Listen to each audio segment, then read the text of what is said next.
a teenager entered a plea connected to a string of bomb threats against Rockford schools last year. 24-hour News 8's Marley Ginter is in studio control right now with why the teen says he did it and how it linked to other school threats. Marley? Well, Sue, the threats over this past school year caused a scare that just rippled through Rockford schools. The boy says he did it simply because he didn't want to lose the only friends he had. I was at such a terrible point in my life, and I think I knew it was wrong at the time. With his parents on one side and his attorney on the other, a 16-year-old boy prepared to tell the courtroom he's guilty of making false threats to his own school.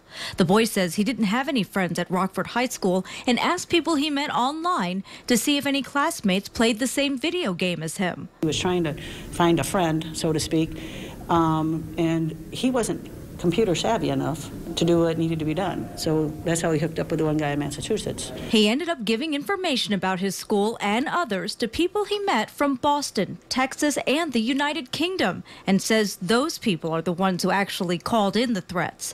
Earlier this summer, police overseas arrested a person who used the handle Ransom and has been connected to threats not just in Rockford, but in Coopersville, Hudsonville, and around the country. The teen says he knew it was wrong, but was afraid if he didn't go along with it, he'd lose the only friends he had.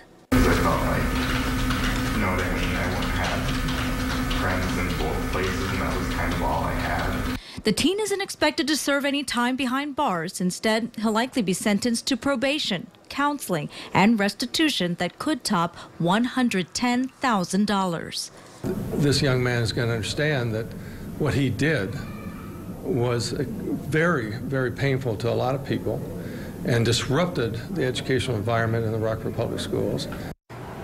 Prosecutors say a big reason for the plea was how cooperative the teen was, helping identify the other suspects. In addition to the case in the United Kingdom, we're told kids in Texas and Boston have been arrested and are facing charges for the threats they made. In studio control, Marley Ginter, 24-hour News 8.